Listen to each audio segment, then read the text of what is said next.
May darating daw ng mga sundalo ngayon. Ano naman kaya ang balak ng mga tuta na yon sa sityo natin?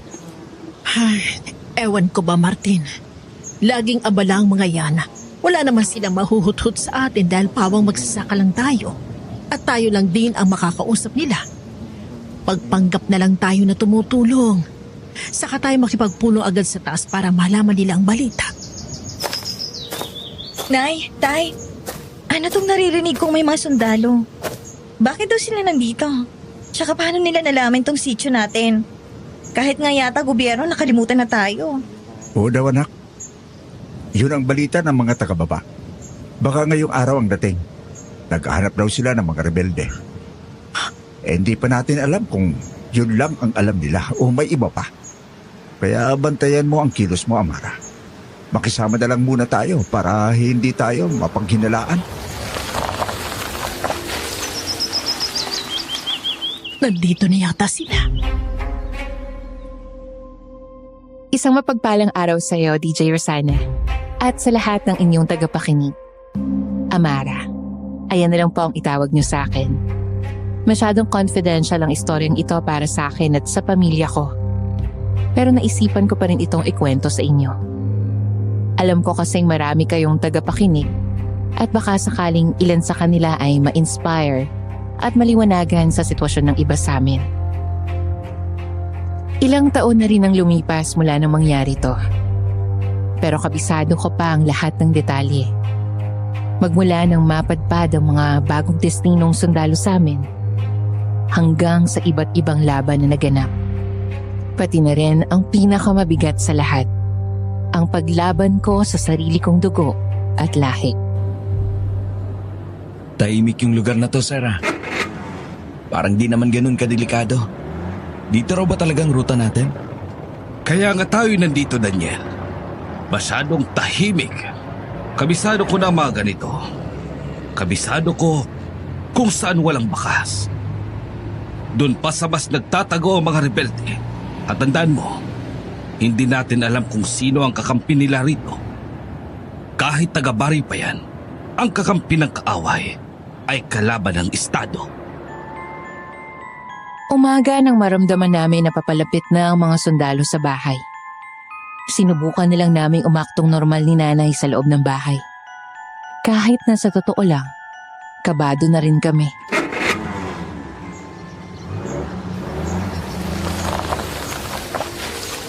Magandang umaga po, ako si Arman, commander ng mga sundalo rito.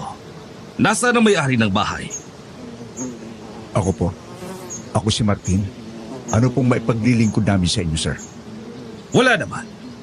Pero yung tabing lupa ninyo, bakante. Baka pag-aari ng gobyerno. Baka doon na lang kami magkampo. Kailangan naming bantayan ang kabundukan kasi may mga huhulihin kaming rebelde. May alam ba kayo tungkol sa kanila? Eh naku, sir. Wala namang kaming alam sa mga ganyan dito eh. Dahil madalang sa amin ang makaakyat sa bundok. Liban na lang kung mga ngaso o may hinahanap ng nawawalang hayop. Pero pwede naman kayo dyan sa tabing lupa namin, sir. Hayaan nyo at tutulong kami hanggat sa makakaya namin. O siya, sige. Salamat sa inyo. Nakita akong pumunta sa kusina sa likod ng bahay sina nanay at tatay. Kaya sumunod ako agad upang makiusyoso sa pinag-uusapan nila. Martin, bantayan mo yung anak natin ha. Hindi dapat masangkot si Amara sa mga ganyan. Mapanganib ng sitwasyon. Ipitin tayo dahil malapit lang sila sa bahay. Oo, Nieves. Alam ko. Magpapadala rin naman agad ako ng sulat sa mga kasama para makapagpulong at mapagdesisyonan kung anong gagawin ng mga to. Pumunta ako saglit sa bakuran upang silipin kung gaano kalayo ang mga sundalo mula sa bahay namin. Hindi naman sila ganun kalapit, pero natatanaw namin ang isa't isa, kaya kailangang mas mag-ingat.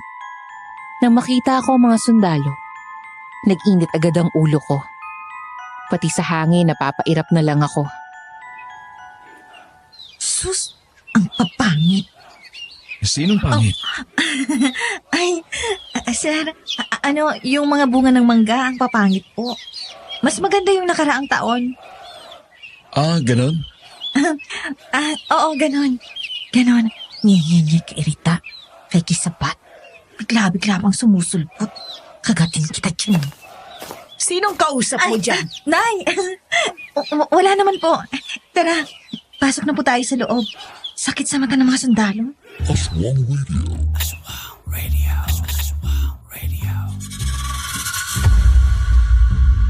Magandang araw! So nagbabalik na naman ang inyong DJ Rosana para maghatid sa inyo ng kwentong katatakutan at ngayon, mukhang with slice of life on the side.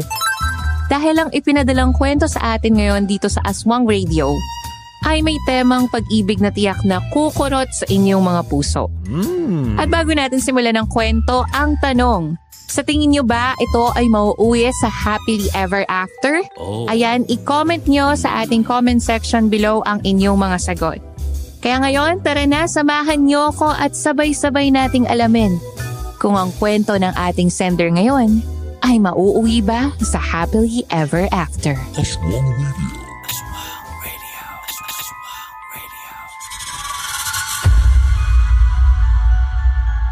DJ Rosana, kung meron man akong kinaiinisan at handa akong kagatin, kahit na hindi naman ako kumakain ng tao, siguro ay ang mga militar na yon. Hindi kasi maganda ang kasaysayan ng mga militar sa amin dito, kahit pa sa ibang baryo. Oo, alam ko naman may ilan sa kanila na maayos, pero kung kurap ang estado at gobyerno sa Maynila, sila naman ang mga tuta ng mga kurap, panay lang ang sunod sa utos.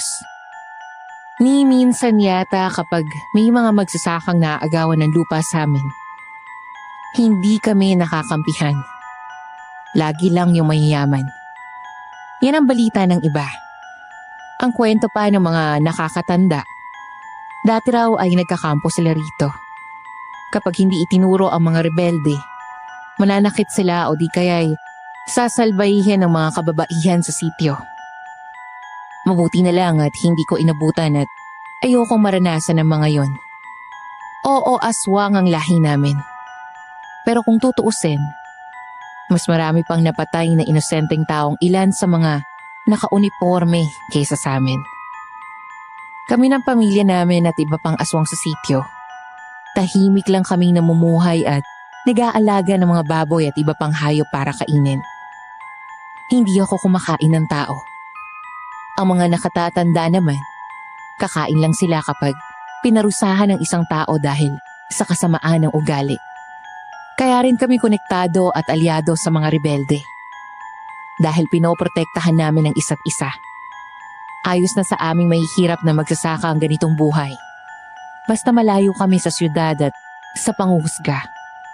Lalo na't baka pag-aralan at eksperimentohan lang ang mga gaya namin. At alam naming ang mga sundalo ang isa sa mga maghahatid sa amin sa ganoong sitwasyon. Kaya ayaw namin sa kanila.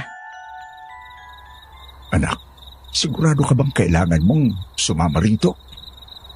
Kami lang dapat. Mga nakatatanda ang namumroblema dito eh. Ano ka ba naman, Tay? Malaki na ako. Tsaka si Nanay naman na nagsabi na sumama ako. Para malaman ko rin kung paano ko protektahan ang sarili ko.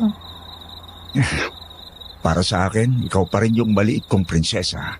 Naiiyak kapag hindi kinarga. Walang prinsesang aswang, Tay. Ano ka ba? Tama ng drama. Ayan na si Marco. Magsisimula na ata tayo. Nakarating na sa akin ang balita. Kailangan nating mag-ingat. Dahil bukod sa kaligtasan ng mga rebelde, hindi rin natin alam kung may nalalaman sila tungkol sa mga aswang. Baka tinutugos rin nila tayo.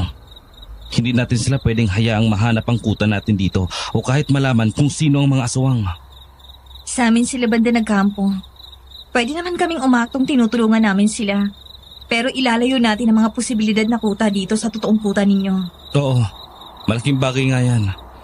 Simple lang ang plano. Huwag na lang hayaan na mahanap nila ang kampo natin. Hindi natin kailangang atakihin o umpisa ng labanan. Depensa lang tayo.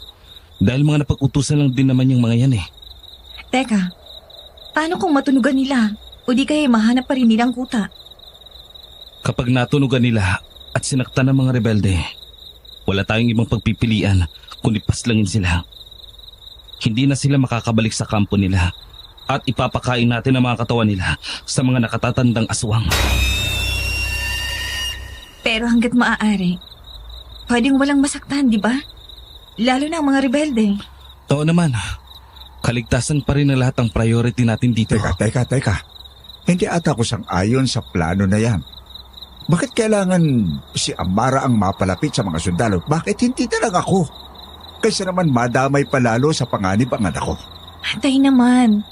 Siyempre kailangan ka rito para sa ibang preparasyon at pagpaplano. Hindi naman mahilig si nanay makipag-usap sa mga tao. Tsaka halos kaedad ko lang at mas matanda ng konti ang ilan sa kanila. Mas makakapagpalagayan ko sila ng loob. Sigurado ka ba, Amara? Pwede ka namang humindi at mag-iiba tayo ng plano. Oo nga. Tsaka tay, hindi porket babae ako. Wala na akong maitutulong sa atin. Pagkatiwalaan mo naman ako. Pero anak, Marco, ano ba sa tingin mo? Martin, ito na ang desisyon niya. Pagkatiwalaan na lang natin siya. At saka isa pa, kailangan natin si Amara para malihis ang atensyon ng mga sundalo. Kailangan nating protektahan ang mga tao natin. Hindi lang ito tungkol sa mga rebelde, kundi pati na rin sa inyo. Huwag ka mag-alala. Sisiguraduhin kong walang mangyayaring masama sa unika iha mo. Makakaasa ka. Kita mo na tay, kahit si Marco malaking tiwala sa akin. Kaya pumayag ka na. Ito na yung pinakamadali at hindi marahas na paraan na pwede nating gawin. O siya, papayag lang ako dahil nangako ka, Marco. Siguraduhin mo lang na totoo ka sa salita mo. Ayaw ko rin umabot sa puntong puputulin ko ang ugnayan natin sa inyo. Oo naman, makakaasa ka. Natapos na ang pagpupulong at nag-usap-usap pa ang matatanda. Kaya lumabas muna ako upang magpahangin. Nagulat ako nang biglang sumunod sa akin si Marco. Amara, salamat kanina ha. Alam kong hindi madali ito para sa'yo. Mabigat yung naging desisyon mo pero ang tapang mo talaga. Kaya hanga ako sa'yo eh. Wala yun. Para namang sa ating lahat yun eh. Ayoko lang na may mangyaring masama sa pamilya ko, pati na rin sa inyo. Kung tutusin, hindi lang naman kaming mga rebelde ang iniisip ko. Iniisip rin kita, Amara. Palagi. Sige na, mag-ingat kayo. Hayaan mo, babantayan kita palagi. Hindi ko hayaang may makapanakit sa'yo. Salamat Marco, ingat ka rin.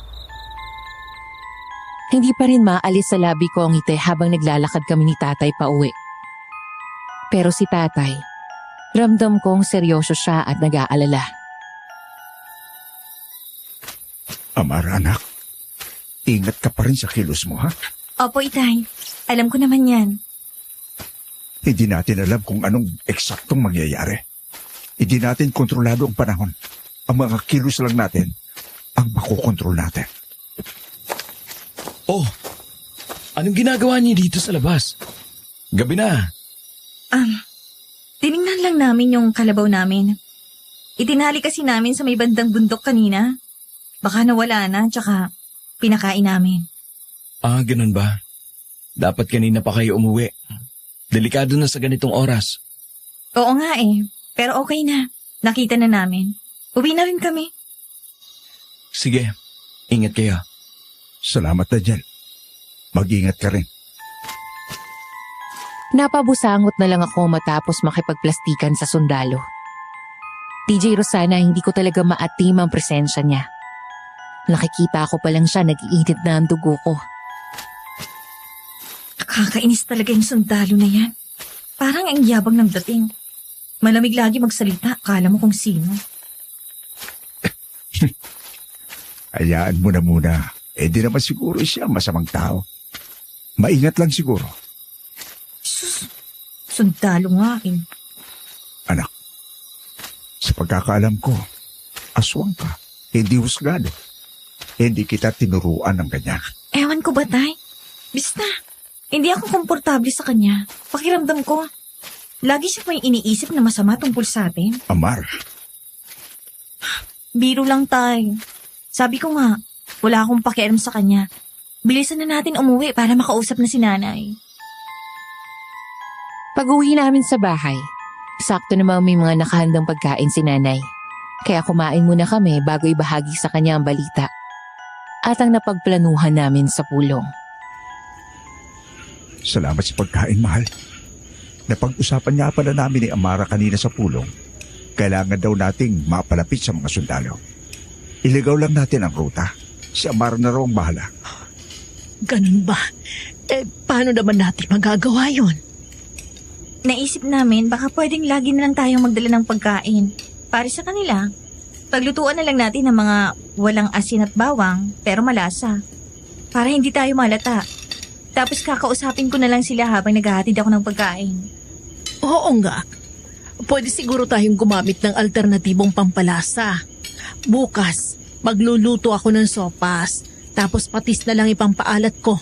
Ganun na lang ang gawin natin. Ako bahala sa pagluluto, si Amara sa pakikipag-usap. Maganda yan. Kailangan lang talaga nating maging maingat. Hindi pwedeng mahalatang binipilog natin ang ulo nila. Ako nang bahala. Kakausapin ko rin si Marco para alam natin ang mga susunod na galaw. Kailangan nating makuha ang tiwala nila. Kapag nagtiwala na sila sa atin, mas madali natin silang mapapaniwala. Malinaw at sigurado ako sa plano namin. Masaya pa nga ako kasi hindi magiging madugo o marahas. Pero talagang kabado rin ako. Kinabukasan nagluto si nanay ng sopas. Saka ko dinala sa kanila.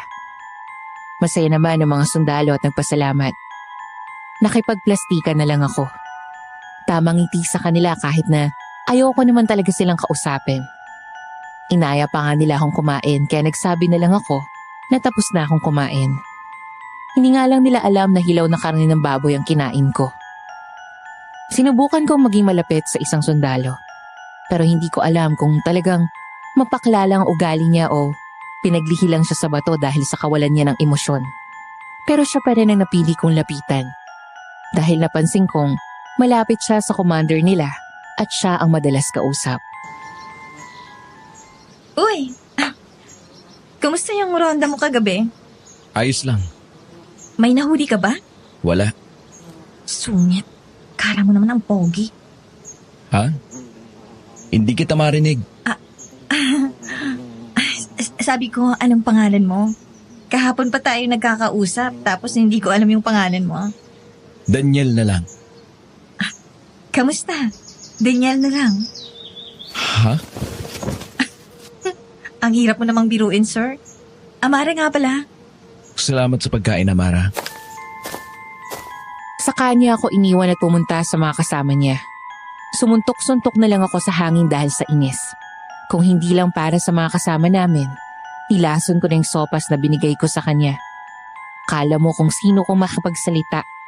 Pero parang mauubusan ng salita sa isang araw kaya tipid na tipid. Pero syempre hindi ko naman pwede sukuan. Lahat naman nadadaan sa maayos na usapan. Amara, Marco, ba't ka lang dito? Tsaka bakit ka duman sa bintana? Aswang ka ba? ako na palang aswang ngayon Andito lang ako para kamustahin ka.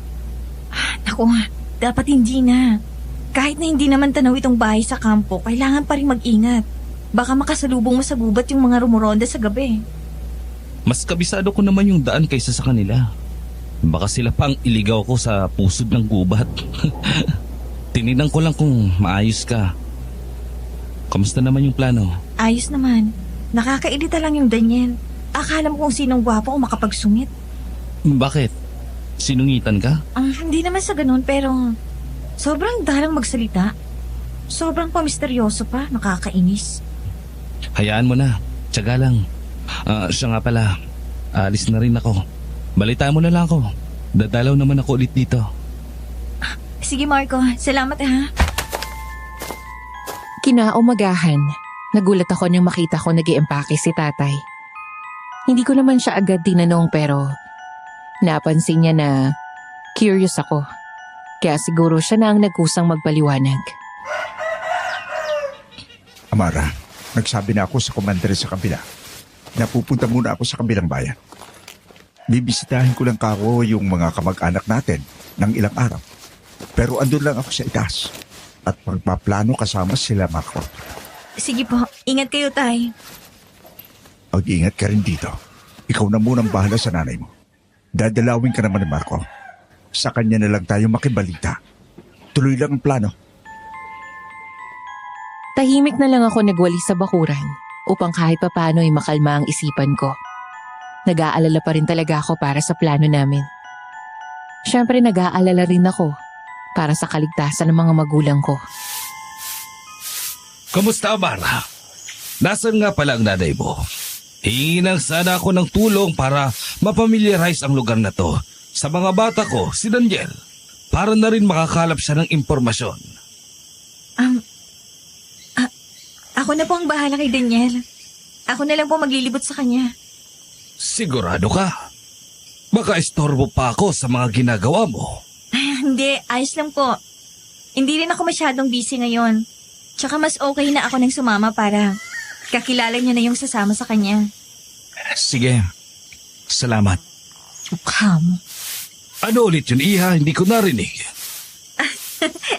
Sabi ko po, pagkatapos ng tanghalian, sasamahan ko po siya. Kain po muna tayo, nagluto si nanay. Sige, salamat, Iha. Pagsapit ng hapon, sinamahan ko kaagad si Daniel sa sityo. Nung una, hindi ko pa alam kung paano siya kakausapin o aakto sa harap niya na hindi niya mapapansing inis na inis ako sa kanya. Pero kalaunan, kahit na hindi kami gaanong nag-uusap, gumaan naman yung pakiramdam ko sa kanya. Dito sa parte ng sityo namin madalas tumambay ang mga nakatatanda. Presko kasi dito. Tsaka mababantayan pa nila yung mga alaga nilang hayop habang nagkikwentuhan. Magandang araw ho sa inyo. Kamusta po kayo? Ako nga po pala si Daniel. Bagong destinong sundalo. Dito sa amin hindi basta-basta kumakausap yung mga matatanda. Pero ayan tinanguan ka naman. Ganun lang sila bumati. Mga apo, apan kamin. Anong sinabi mo? Sabi ko, mauna na tayo para hindi sila maestorbo. Una na po kami. Salamat po sa inyo. Hindi naman totoong hindi pala kausap yung mga matatanda sa amin.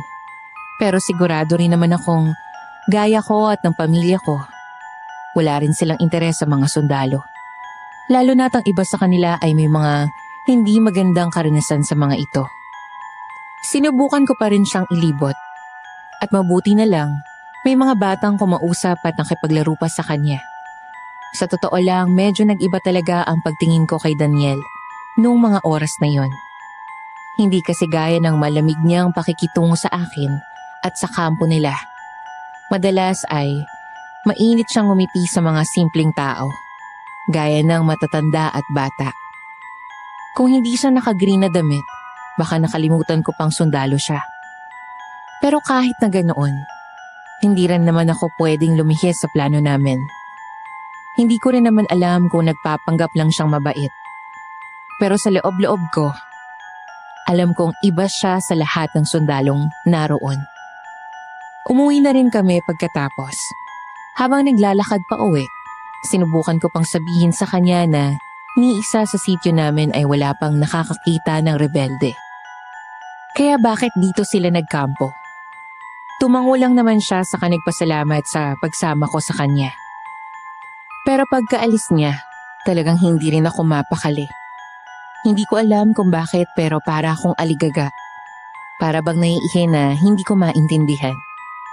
Kaya naisipan ko na lang na kumuha ng mangga sa bakuran namin. Bakit parang ang hirap mong akyatin ngayon Gusto ko lang naman ng mangga. Ibibigay ko sa baboy. Ay, baboy ng inampo! Aray ko!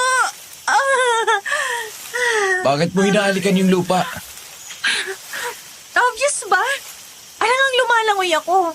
Malamang nalaglag. Doon ka nga. Akin na nga. Tingnan ko kung napilayan ka. Ha? Wag na. Hindi ako napilayan. Kaya ko na to. Ba't ka ba nandito? Sundalong trespassing.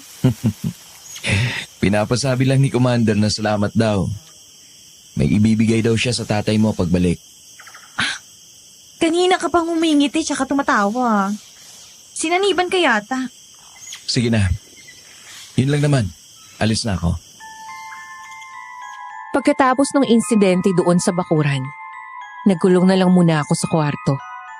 Ayaw ko muna makita yung sundalo na yon o kahit na sinong sundalo. Para ako nahihiya na ewan. Amara, narinig ko kanina na may pagpupulong daw sila sa kabila. Gusto mo bang pumunta o ako na lang ang magmamasid sa kanila? Ako na lang po, Nay. Pahinga na po kayo. Ang dami niyong ginawa ngayong araw eh. O siya, sige. Pero iintayin kita, ha? Magbabantay ako para kung sakaling kailanganin mo ng tulong, susunod ka agad ako. Opo, Nay. Salamat. Dahan-dahan kong inakyat yung bubong ng kubo nila.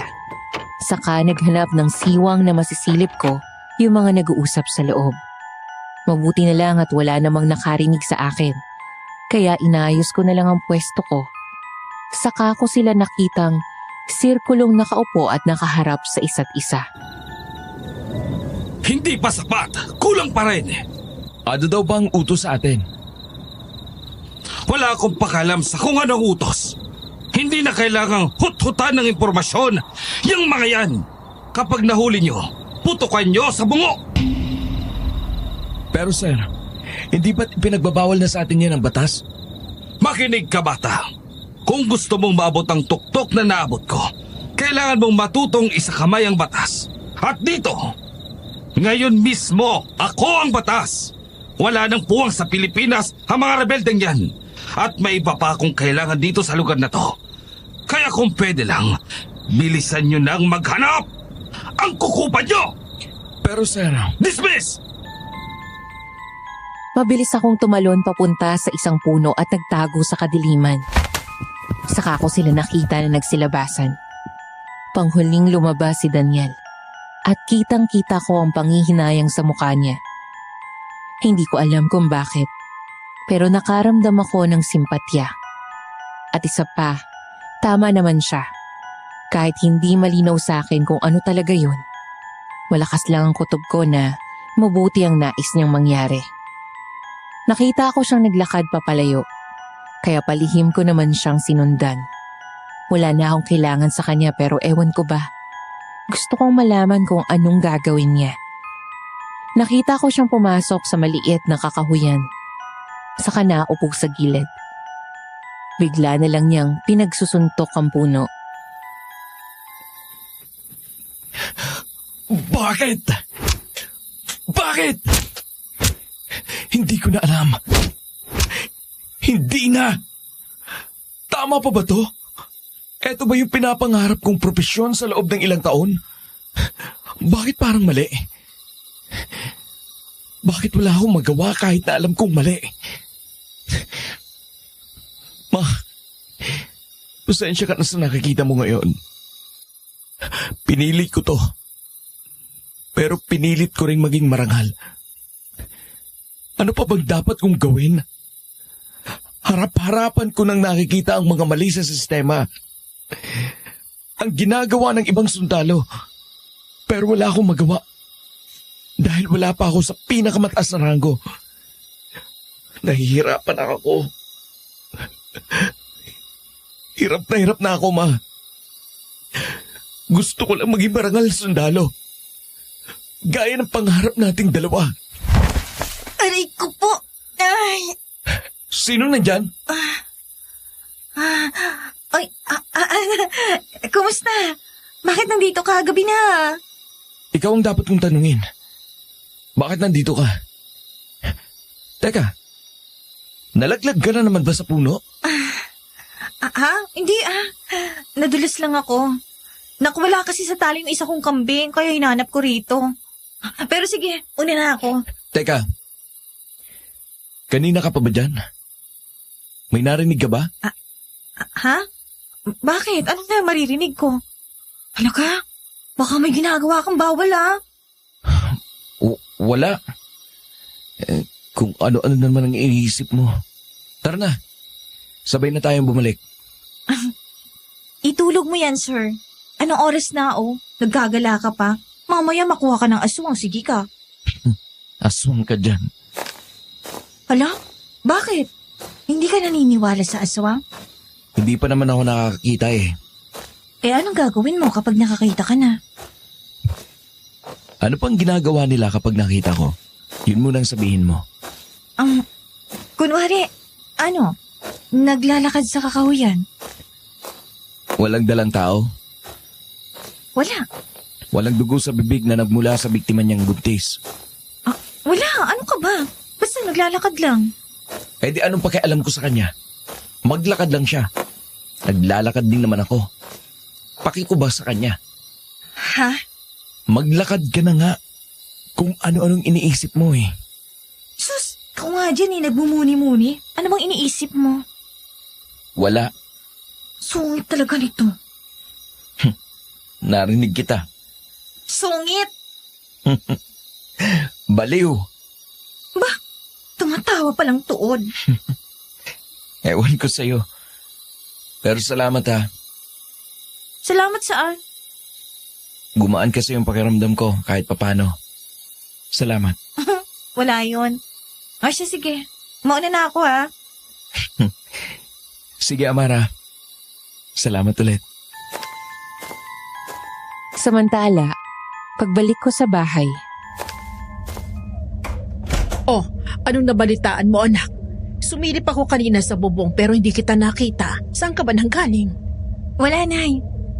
Sa kakahuyan lang. Sa narinig ko sa pulong, mukhang gusto nang madaliin ng commander nilang misyon.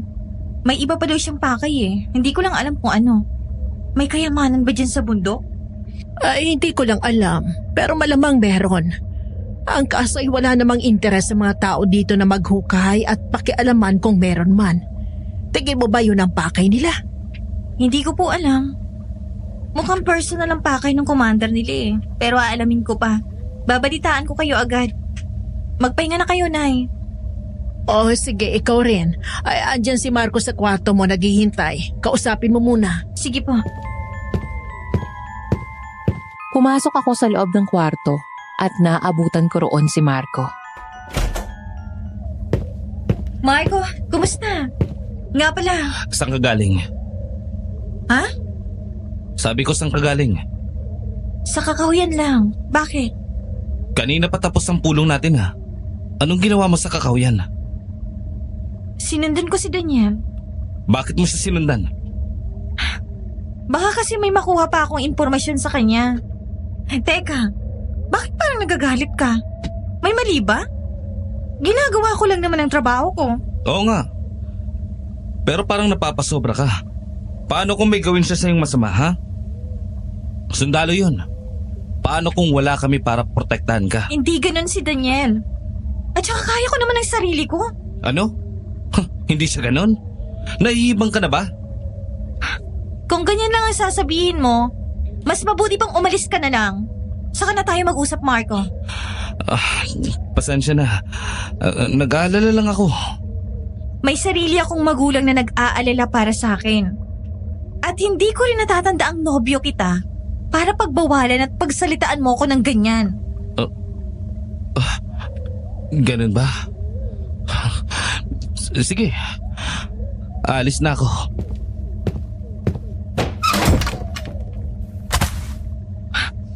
Hindi ganun si Daniel. Huwag niyo siyang husgahan.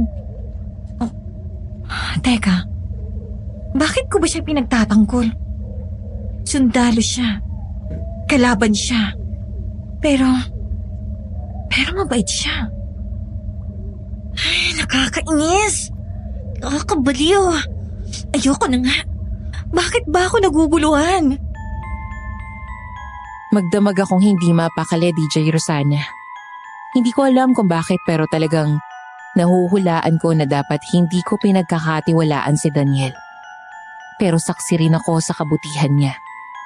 Ni ayaw niya ngang sundin ang utos ng commander nila.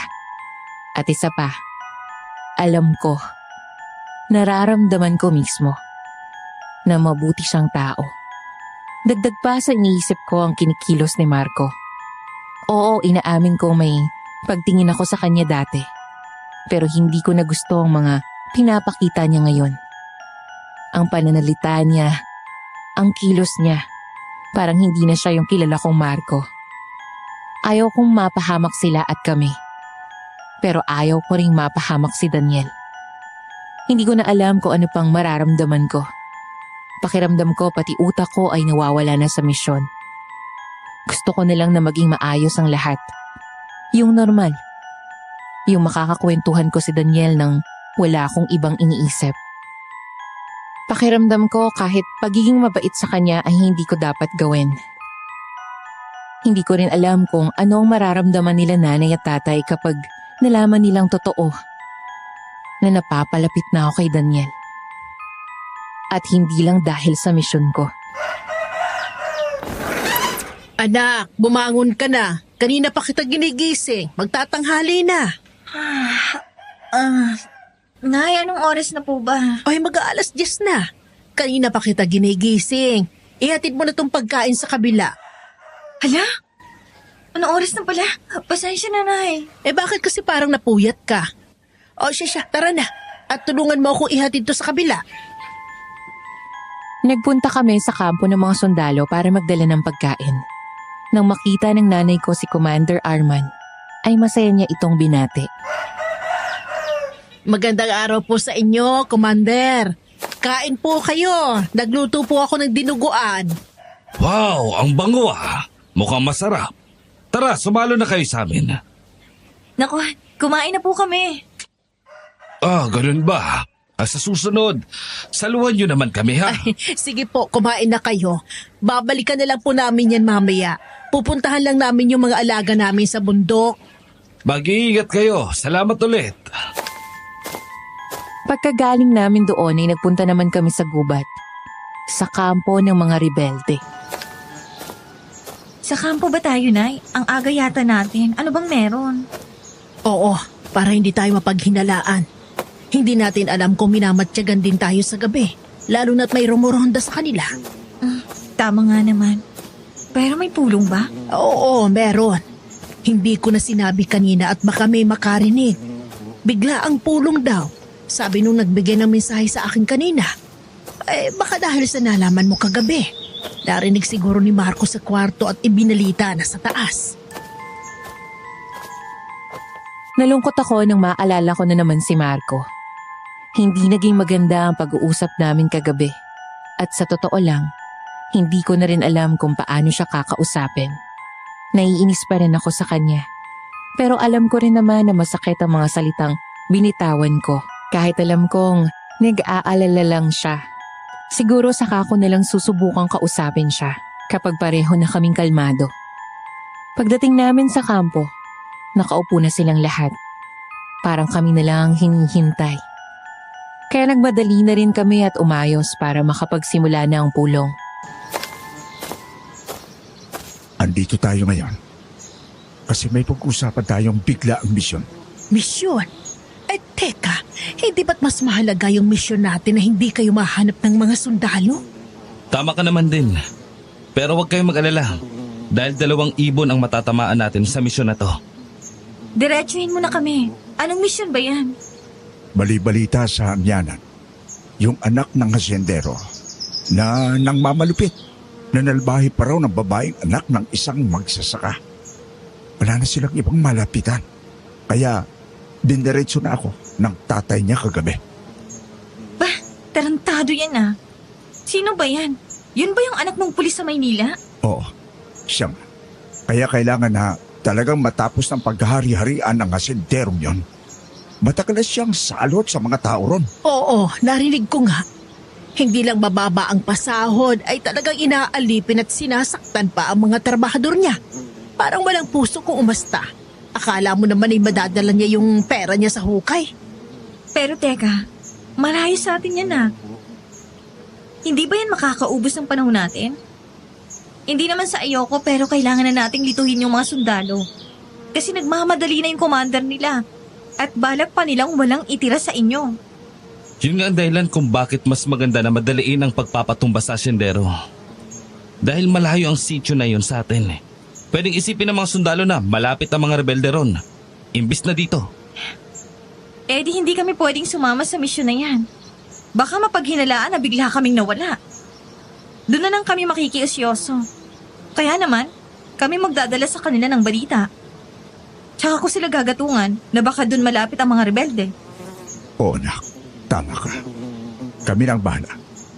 Aalalay lang kayo ng nanay mo. Ilibing natin siya sa sarili niyang kayabangan. Hindi rin naman ganun kayaman pero puro yabang dahil sa lupain niya. Ang mga matatandang aswang na ang bahala sa kanya. Sila na magdidispatch siya sa katawan niya. Dapat lang naman sa kanya yun. Tama. Kailangan matikman ng hasyenderong yan ang kasalanan niya. Tayo na lang rin ang magbibigay ng hustisya. Kailan niyo bala? Mamayang madaling araw kaagad. Bukas, ibalita niyo sa kanila ng tanghali. Kunwari, nabalitaan niyo sa palengke. Ibabaladra lang namin ang katawan niya sa itaas ng malaki niyang bahay para malaman agad ng mga tao at mapag-usapan. Sa ganitong paraan, maiiba ang focus ng mga sundalo. Sige, uuwi na rin kami kaagad para hindi kami mapaghinalaan. Mag-ingat kayo. Siguraduhin niyong walang nakasunod sa inyo. Isang umaga, pumunta ulit ako sa kampo ng mga militar. Nabungaran ko si Commander Arman. Sir! Sir! Oh, ano nangyari? Ayos ka lang ba? Teka, hihinga lang po ako. Ano ba nangyari? Nagmamadali kasi ako, sir. Galing akong palengke. May nabalitaan ako na baka makatulong sa inyo. Nabalitaan? Ano naman yun? Sa amyanan po, may ilang sityo mula rito. May pinatay daw na asyendero. Isinabit pa raw sa tapat ng bahay nila. Malaki siguro ang atraso nun sa mga rebelde kaya ganon. Rebelde? Paano mo naman nasabi? Syempre po, wala naman ibang gagawa nun kundi sila, di ba? Mababait naman po kasi mga tao sa sityo na yon. Sigurado ako, hindi silang may gawa nun. Baka dun po malapit yung mga rebelde. Ano po sa tingin nyo? Pwede rin. Sige. Salamat, Iya, ha?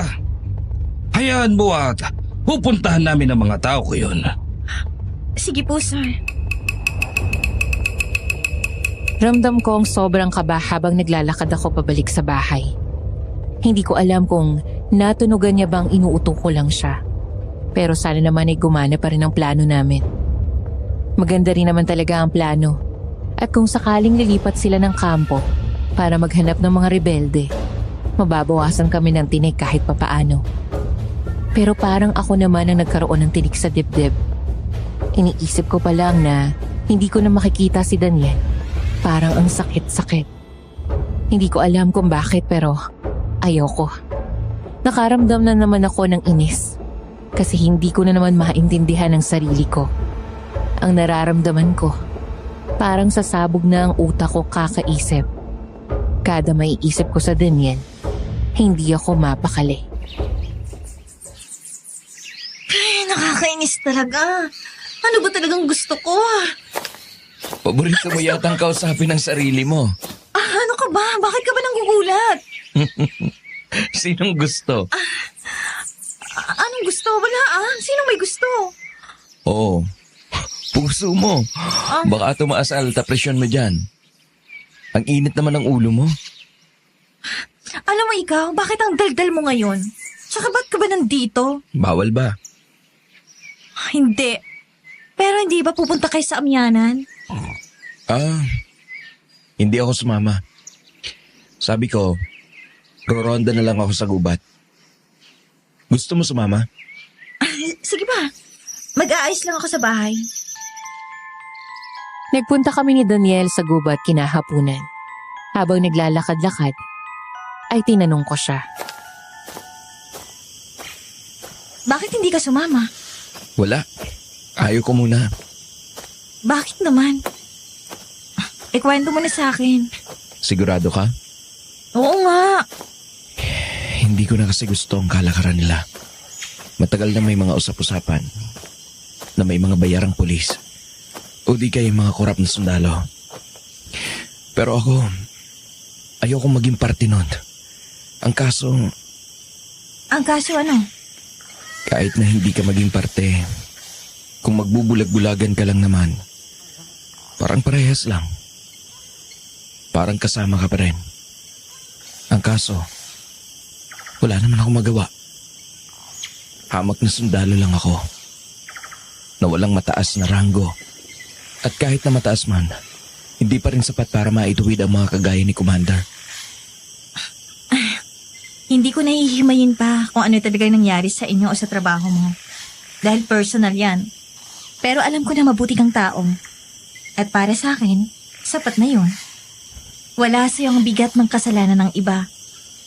Minsan, kahit hindi mo mapigilan ang nangyayari, kung bumoses ka man, kahit isang beses lang, at least, masasabi mong may nagawa ka. Oo nga. Salamat talaga, Amara. Maraming salamat sa lahat. Grabe, para ka na mamaalam. Ano namang ipinagpapasalamat mo dyan? Palagi mo kasing pinagagaan ang loob ko. Kung hindi dahil sa'yo, baka tinakasan ko na lang itong lugar na to. Sus, mag-ikot na lang tayo. Ang dami mong alam. Huwag tayo dyan sa daan na yan. Wala namang pumupunta masyado ron. Baka may malalaking ahas. Dito na lang tayo dumaan. Sige, tara. TJ Rosana, masaya ako habang kasama ko si Daniel. Kahit pa inilalayo ko rin siya sa totoong ruta, papunta sa mga rebelde. Sa totoo lang, hindi ko alam kung kailan yung huling beses na naging ganito ako kasaya o kaingay. Wala rin naman kasi akong kaibigan na kaedad ko sa baryo. Kaya madalas sina nanay at tatay ang kausap ko. Pero kapag si Daniel ang kasama ko, parang nawawala lahat ng bigat ng sitwasyon namin ngayon. Nakakalimutan kong aswang ako at sundalo siya. Nakakalimutan kong dapat ay magkalaban kaming dalawa.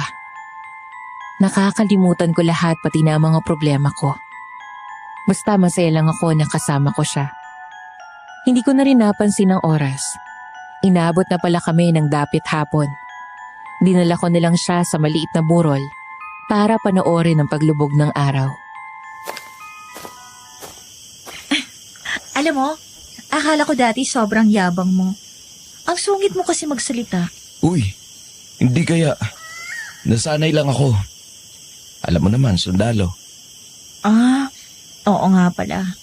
Oh, bakit parang nanlumo ka? Wala. Nga pala. Eh di baka umalis na kayo ng kampo niyan. Hindi ko pa alam. Hindi ako nakikipag-usap sa kanila tungkol sa plano. Baka mamaya na lang pag-uwi. Makiusyoso ako sa gagawin. Pero ayaw ko sanang umalis. Ha? Bakit naman? Eh parang wala naman dito sa amin yung mga rebelde. Gusto pa sana kitang makasama. Ano?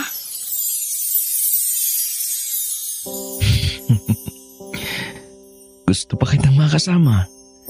Makausap.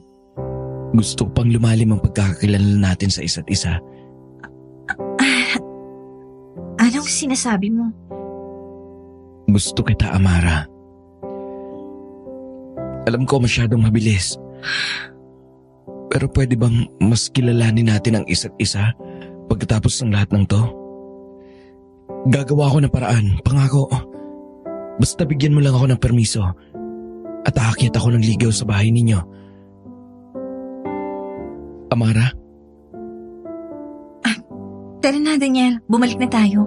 Baka hinahanap na ako ni nanay. Sige. Tara. Halos hindi ko malingon si Daniel nang papasok na ako sa bahay. Sobra akong nanlulumo. Inaamin kong may saya akong nararamdaman. Lalo na at parehas lang din kami ng nararamdaman. Napagtanto ko rin naman kasi na baka nga nagugustuhan ko na siya. Pero ayoko lang aminin sa sarili ko. Pero hindi kasi normal ang sitwasyon. Hindi ako normal. Aswang ako. Sundalo siya. At nasa punto kami ngayon na dapat ay magkaaway kami. Oo, ngayon lang ako naging ganito kasaya. Pero hindi ko alam kung matatanggap niya ako. Kung matatanggap siya ng pamilya ko o kung matatanggap ko ba ang buhay na meron siya. Masyadong maraming balakid. Masyadong malabo. Pagkapasok ko sa kwarto, hindi ko na namalayang tumutulo na pala ang luha ko. Kung sana ay normal ako. Baka naging masayang pagkakataon pa sa akin ang pagsasabi ni Daniel ng nararamdaman niya. Pero hindi. Bakit kailangan sa lahat ng taong magugustuhan ko?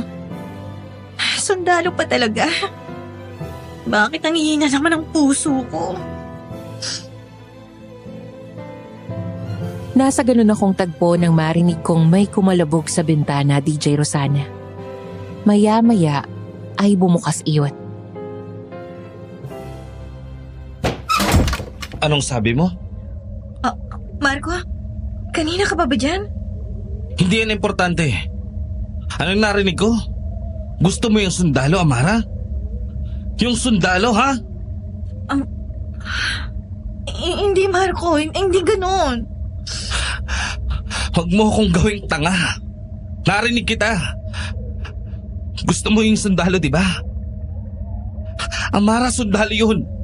Kaaway natin sila. Kung nalaman nila kung sino ka talaga, papatayin ka nila nang walang pag-aalinlangan. Alam ko, Marco. Alam ko yan. Pero hindi ko mapigilan ang nararamdaman ko. Alam kong mali. Alam kong hindi dapat. Pero ano bang magagawa ko? At saka iba si Daniel. Hindi siya ganon. Hindi niya ako sasaktan. Anong iba? Mali na nga, di ba? Sundalo siya. At higit sa lahat, aswang ka, Amara. Ang dami na nating plano. Ang dami na nating sinakripisyo para dito. Nandito tayo para tulungan ang mga rebelde at ipagtanggol ang lahi nyo. Alam ko! Pero ganun pa rin ang nangyayari, di ba? Iniisip mo malang ba kung ano magiging epekto nito sa lahat? Iniisip mo ba kung anong mangyayari sa pamilya mo, sa mga kasama natin?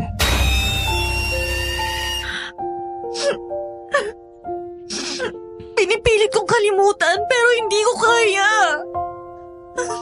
Ayoko na, Marco. Gusto ko lang maging normal kahit minsan. Kahit sandali lang. Hindi ka pwedeng maging normal, Amara. Hindi ka normal. Aswang ka. Sundalo siya. Sundalo silang marahil ay pumatay na ng marami sa lahi nyo. Kung malaman ng pamilya mo to, ano sa tingin mo ang mangyayari, ha? Ano sa tingin mo ang gagawin ni Martin? Tama na. Tama na, Marco. Hayaan mo muna akong mag-isip. Pakiusap. Amara, hindi mo siya pwedeng mahalin. Mapapatay ka lang niya. Sundalo siya. Hindi ka niya maiintindihan at hindi ka niya matatanggap. Sabi ng tama na! Amara, ano bang nangyayari dito? Sagutin niyo ako. Naririnig kayo sa labas. Baka mamaya may pumuntang sundalo dito. Mauna ka na, Marco. Kakausapin ko muna si Amara. Sige, pasensya na kayo. Alam kong may mabigat kang dinadala ngayon, anak. Narinig ko na nag-aaway kayo ni Marco. Ano ba talagang nangyayari? Nay, napamahal na ako kay Daniel. Saglit na hindi nakapagsalita si nanay sa sinabi ko. Sundalo siya. Alam ko, kaaway natin. Pero hindi ko na mapigilan ang nararamdaman ko. Hindi ko ginusto to, pero parang may parte sa akin na masaya tuwing kasama ko siya. Pasensya na kayo, Nay. Hindi ko naman to ginusto. Anak, hindi ko inasahan na darating tayo sa ganitong punto. Kung sana naging normal ang buhay natin, hindi mo na kailangang pumasok sa gulo ng pagiging aswang. Alam kong nahihirapan ka, anak. Hindi ka po nagkagalit. Anak, naiintindihan ko. Bakit naman ako magagalit? Tao pa rin tayo, nagmamahal. Pero kailangan mong harapin si Daniel. Subukan mong kausapin siya. Malalaman mo lang ang totoo kung magpapakatapat ka sa kanya. Alam kong iniisip mo kung matatanggap ka ba niya. Pero pinalaki kitang matalino at alam kong hindi ka magkakagusto sa hindi maayos na tao. Pero paano kung hindi niya ako matanggap, Nay? Paano kung ikapahamak pa natin to? Kapag dumating sa puntong hindi na aayon ang lahat, tatakas tayo, anak. Gagawa kami ng paraan para makalayo sa panganib. Hindi ko hahayaang malagay sa alanganin ng pamilya natin. Pero hindi ko rin kayang makitang nalulungkot ang kaisa-isa kong anak. Nay! Subukan mo muna, ha? At tandaan mo, nandito lang ako. Nandito lang ang pamilya mo. Hindi ako makatulog magdamag. Hindi lang naman ako natatakot na baka hindi ako matanggap ni Daniel. Natatakot rin ako na baka ilagay ko sa panganib ang buhay ng pamilya ko at ng mga rebelde kapag sinabi ko kay Daniel ang totoo. Pero ano pang magagawa ko? Kesa naman wala rin akong gawin. Kaya kinabukasan, saktong wala pa yung commander nila, inaya ko ulit si Daniel sa burol para mag-usap. Amara, parang kanina ka pa tahimik. May iniisip ka ba? At saka bakit pala tayo nandito? Ano yung sasabihin mo? Umamin ka na gusto mo ako, di ba? Ang totoo niyan. Ako rin naman. Gustong gusto kita. Ang kaso, Daniel, hindi ako normal. Paanong hindi normal? Hindi ko alam kung paniniwalaan mo ko. Pero hindi ako basta tao. Dahil aswang ako. Aswang? Oo. Pero hindi kami kumakain ng tao, Daniel. Mga hayop lang. Hindi kami namiminsala sa mga tao dito. Tahimik lang kami. Nakikisama. Wala kaming ginagawang masama. Masaya na kami dito sa kabundukan. Ano? At hindi rin totoo ang iniisip ng mga sundalo tungkol sa mga rebelde dito. Wala silang ginagawang masama sa amin. Tinutulungan pa nga nila kami. Binigyan nila kami ng proteksyon. Ng lugar para makapamuhay ng tahimik. Daniel, alam kong ito'y taliwas sa misyon nyo. Pero kailangan mong malaman ng totoo. At ito ang totoo. Amara, naiintindihan ko. Hindi kita huhusgahan. Pero, sigurado ka ba? Totoo ba lahat ng yan? Pasensya na, ang hirap kasing paniwalaan. Totoo ito lahat, Daniel.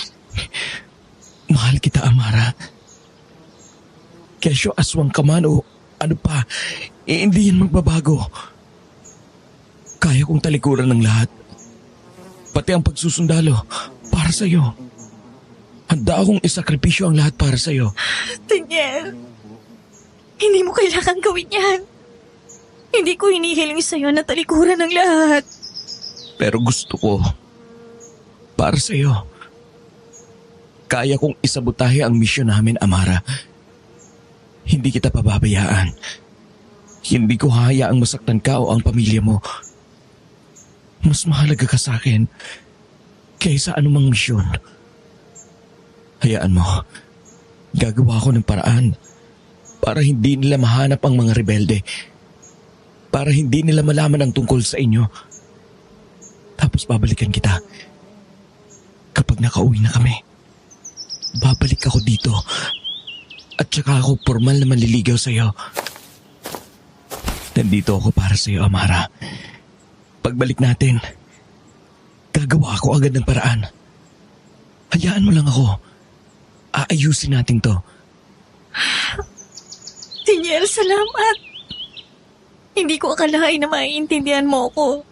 Na ganyan na magiging reaksyon mo. Tumahan ka na. Bumalik na rin tayo agad para makausap ko si Commander. Hindi na ako makapaghintay na matapos lahat ng ito at maging maayos na tayo. Saglit lang ang naging pag-uusap namin ni Daniel. Pero hindi ko alam kung saan ko isisilid ang kasiyahan ko. Parang nabigyan ng linaw ang lahat ng gulong tumatakbo sa isip ko. Nasolusyonan niya agad.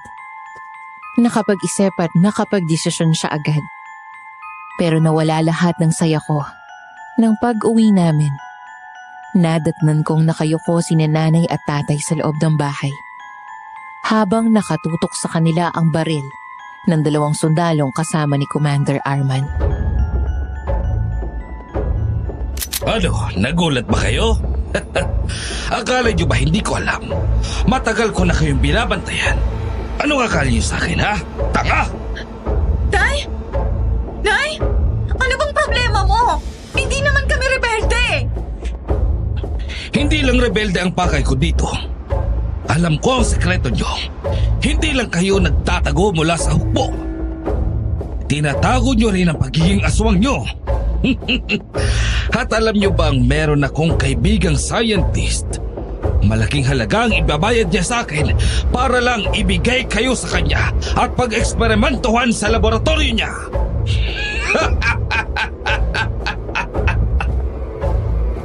DJ Rosana, para akong napako sa kinatatayuan ko. Hindi ako makagalaw. Naramdaman ko lalong lamig ng pawis ko nang tinutok ng sundalong baril sa ulo ni tatay. Napasigaw si nanay. Nanginginig siya sa takot pero wala siyang magawa. Kung kumilos man kami, alam naming hindi kami mananalo. Hindi ko alam kung anong gagawin ko. Kahit si Daniel hindi basta makabunot ng baril dahil mapapahamak si nanay at tatay kapag lumaban kami. Hayop ka, Arman! Huwag mong idamay ang pamilya ko sa kalokohan mo! Ako na lang ang kunin mo! Eh paano kung ayaw ko? Sino yung mga yan? Aswang kami! Pero mas tao pa kami kung umasta kayo sa inyo! Andiyan na ang mga rebeldeng hinahanap nyo! Ha, sige! Tignan natin ang tikas nyo! Mga bata! Tara muna sa labas!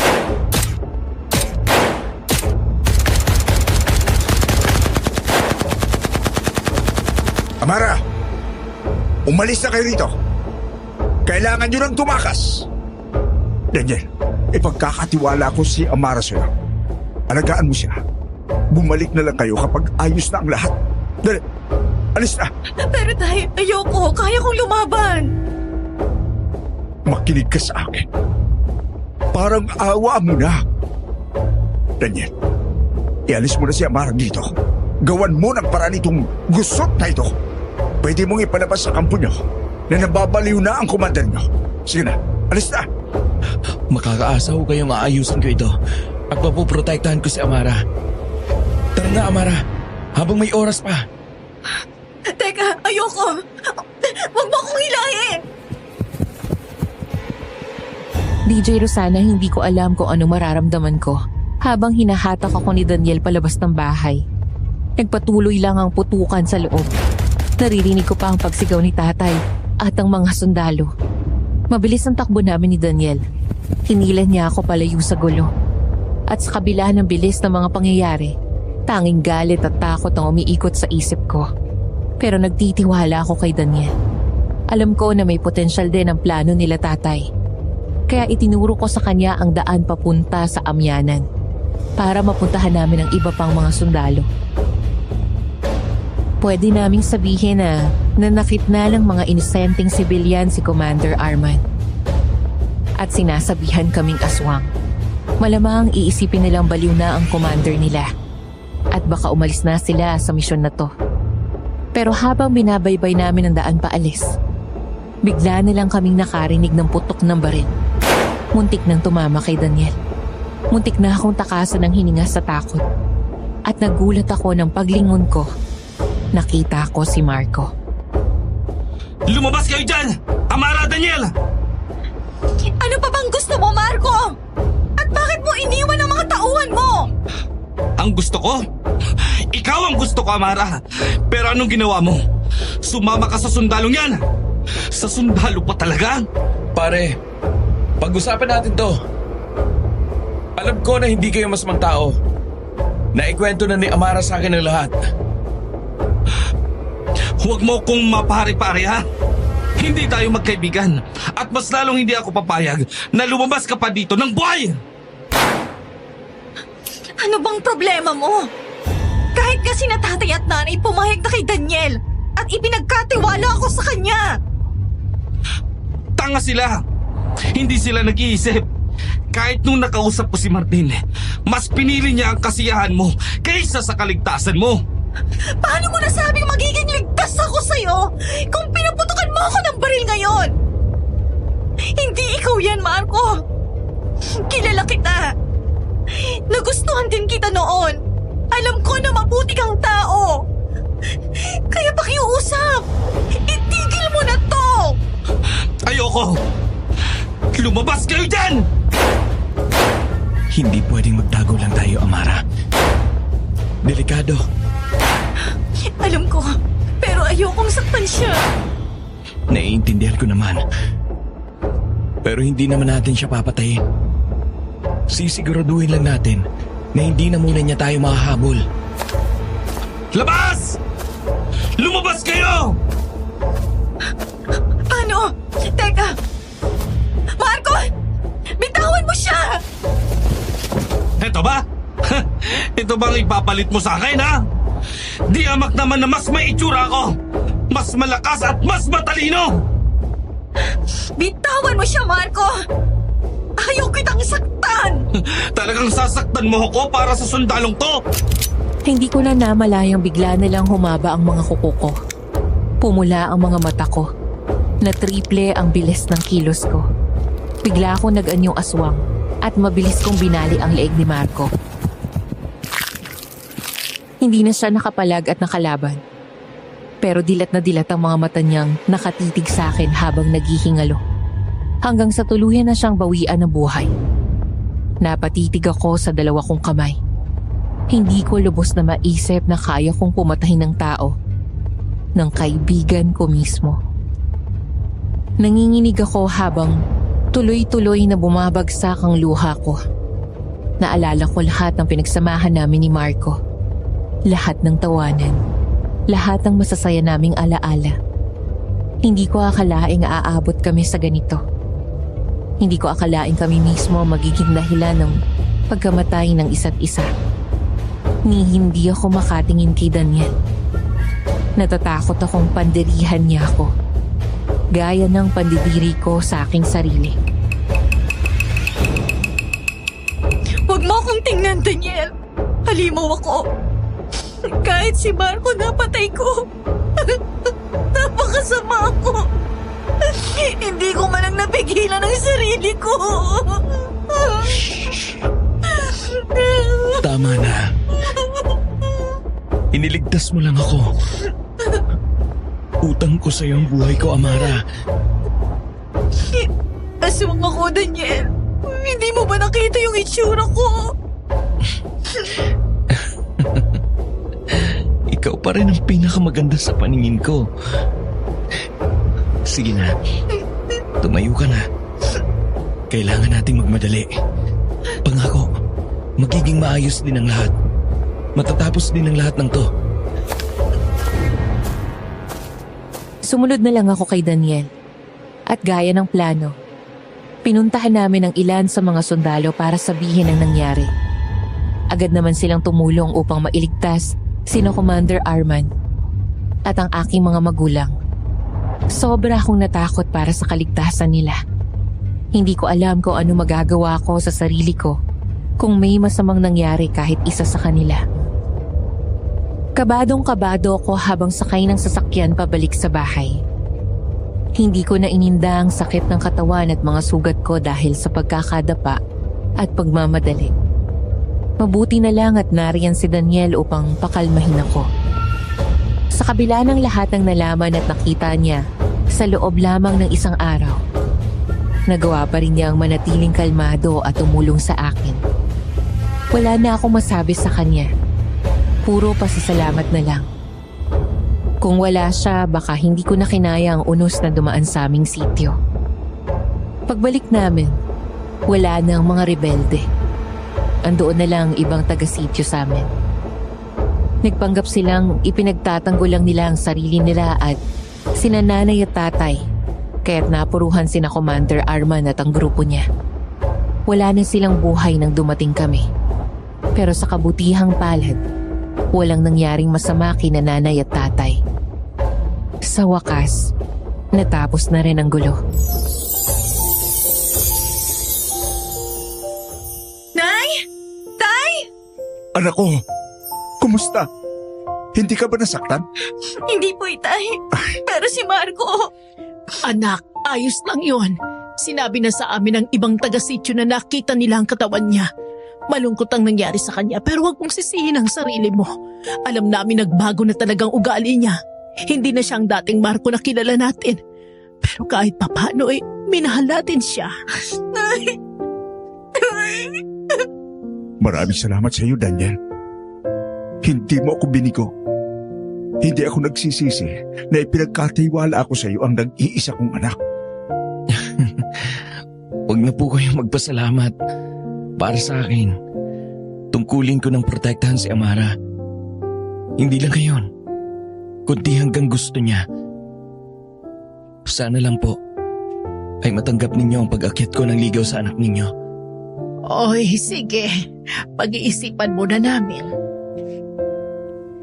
Natapos na rin ang lahat ng gulo, DJ Rosana. Naging mapayapa na ang aming sityo. Lumipat ng kuta ang mga rebelde at tuluyan na naming pinutol ang koneksyon sa kanila para sa kaligtasan ng lahat. Si Daniel naman, bumalik lang saglit sa Maynila at saka muling nagpunta sa aming sityo. Dahil daw gusto niyang umakyat ng ligaw. Pumayag naman si nanay at tatay dahil nasa tamang edad na kami. Hindi ko akalaing magiging masaya pa ako pagkatapos ng lahat na nangyari sa sityo namin. Alam kong kakaiba ang aking pamilya. Pero hindi iyon naging hadlang upang ipakita kong kaya ko ring magmahal. At maaari rin akong mahalin. Lumipas ang maraming taon. Mas lalo kaming pinagtibay bilang isang pamilya. Mas naging masaya kami. At kahit may dumating mang problema, nagagawa namin ng paraan. Sabi ko naman sa iyo magiging maayos din ang lahat. Sus. Oo na, sir. Ikaw nang tama. Dapat hindi na, sir.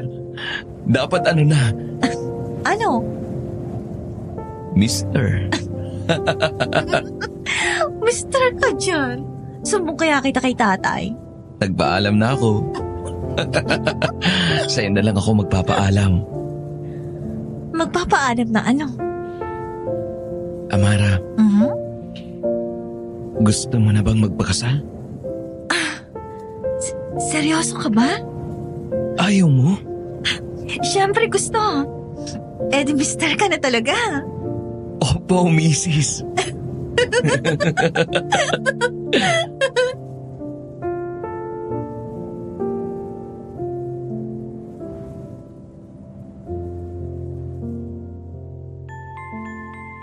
Sa ngayon, may pagmamalaki kong sabihin. Kahit aswang ang aking angkan, mas malinis pa ang aming budhi kaysa sa mga nakauniforme o sa mga nasa gobyerno mapang-api at mapagsamantala. Masaya na kami sa simple at payak naming pamumuhay. Hanggang dito na lang po ang aking kwento. Sana ay mapili nyo ito upang ma-feature sa inyong channel.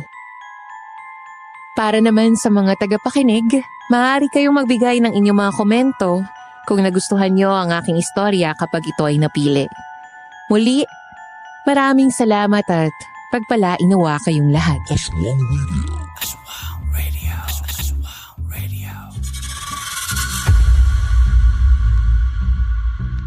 Grabe yung kwento ni Amara at Daniel, ano? Hay! Hindi na talaga nawawala sa ating lipunan yung mga taong pilit na inilalagay yung hustisya sa kanilang mga kamay. Nako, marami yan. Bakit nga ba nila pinili yung ganon? Madalas na dahilan ay ang pagiging korap ng ating sistema. May mga tao kasing mapang-abuso sa kapwa dahil sila yung mas nakakataas o may kapangyarihan. Marami pa nga inilalagay yung kanilang mga sarili sa pedestal. At kung may takeaway yung kinuwento sa atin ngayon ni Amara para sa araw na to, yun yung huwag tayong mag-generalize. Kagaya na lang ng kung paano tingnan ni na Marco ang mga sundalo, pero naging iba si Daniel sa lahat. May mga taong tulad pa rin ni Daniel na merong malinis na konsensya. Ito yung sinasabi na let's still have hope for humanity. Diba? Pero at the same time, kailangan we have to do our due diligence na maging maingat at maging aware din sa mga tao sa paligid natin. So doon papasok yung dapat kilalanin muna natin sila. Kasi meron pa rin mga katulad ni Daniel na hindi kayang sikmurain ang gumawa ng mali dahil meron siyang sarili niyang prinsipyo. Kaya hindi na rin ako nagtataka kung paanong nahulog yung loob ni Amara sa kanya, 'di ba? Kahit nung una, wala naman talaga siyang interest kay Daniel, 'di ba? Cliche man kung pakinggan to, pero ang pag-ibig nga naman, hahamakin ng lahat, masunod ka lamang. So once na maramdaman mo siya, hindi ka na makakabalik, no? Wala nang atrasan yan kasi talagang dadalhin ka ng pag-ibig sa tamang tao once na maramdaman mo yan. So Amara, tama lang yung ginawa mo. At muli, isa na namang kwento ang nagtapos. Nagustuhan nyo ba? Kung oo, patuloy nyo kaming samahan dito sa ating channel, Aswang Radio. At sabay-sabay nating tuklasin ang mga nakakatakot na kwentong may hatid ding kilig at realisasyon sa pang-araw-araw nating buhay. Ako ang inyong DJ Rosana, magpapaalam muna ngayon sa ating kwento. Hanggang sa susunod nating kwentong katatakutan. Aswang Radio.